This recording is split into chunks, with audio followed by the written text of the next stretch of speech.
Joey? That's a lot more serious than we thought that charge, and it's out of line with the other HIV convictions. So we do believe that the charge is manifestly excessive. CJ's been having a very difficult time in prison. In 2011, the UN Special Rapporteur on Torture defined solitary confinement for more than 2 weeks as cruel and inhuman torture. So CJ is now in a situation where she's having to spend 4 years in solitary confinement. And the same report from the UN found that if somebody was to spend more than 15 days in solitary confinement, that it would create irreversible psychological damage. So do you want her to go to an all-women prison then? Well, certainly that would be much better, because then she would have access to education, she'd be able to go outside. Currently, she's detained in a cell with essentially nothing. So it's a violation of her human rights to be at Katerina? I think it absolutely is, and this is the problem with the prison system, because it isn't equipped to deal with transgender people. Currently in the WA Prisons Act, they only have provisions for men and women. There is actually no provisions for transgender people. So because they don't know where to put her, she's in crisis care unit of a men's prison, and she's been living with them as a woman all her life. She is a woman. Are you worried about her safety?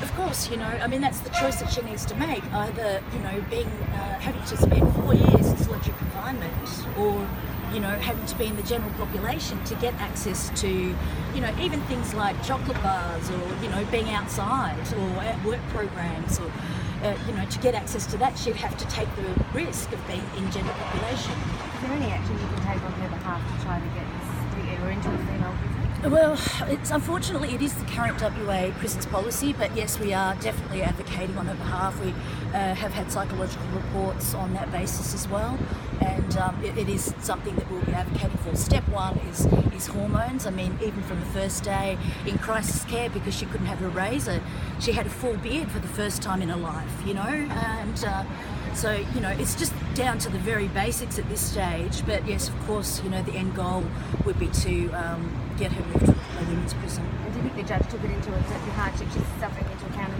this? Well, not in 6 years, I don't think so. We had hoped that it would be a mitigating factor in her sentencing, but it is actually harsher than the last HIV conviction many years ago, when the science was very different. So the application of criminal law and the broad community knowledge and attitudes toward HIV has not yet caught up with the modern science of HIV. People with HIV, and I myself am living with HIV, are not infectious when we are successfully on treatment. We pose no risk to anyone. Most of us now have a normal life expectancy, a normal work life, and a normal sex life. Science has proven that we are unable to transmit HIV when we are on successful HIV treatment. Well-resourced public health interventions and are unrivaled in cost and effectiveness when compared to HIV criminalisation. We now have pills to prevent HIV transmission before, during and after sex. It is time, as a society, we unshackled ourselves from the 1980s mindset that HIV is a death sentence. It is not. These same pills can render people with HIV unable to transmit permanently when adhered to, and facilitate a long and healthy life. Custodial sentences of these kind undermine Australia's capacity to end HIV first in the world. It diminishes the role of shared responsibility, making some people more complacent. For others, they opt out and avoid testing altogether, leaving a pool of undiagnosed and late diagnosed people in our communities. It perpetuates HIV fear and discrimination, which leads people to avoid people with HIV and in turn avoid learning about how to prevent HIV.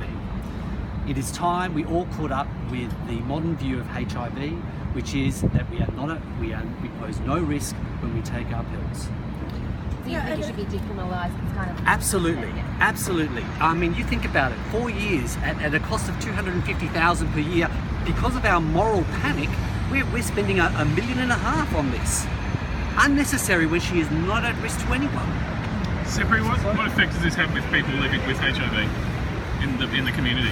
Well, what it means is that they suddenly feel very much more stigmatised and very much afraid. The very things that we want to for people to actually disclose and be open about their status, they actually need people to come on board with the new science and understand what this means, so they can be open about this, so that they can actually love themselves and love others in an equal way.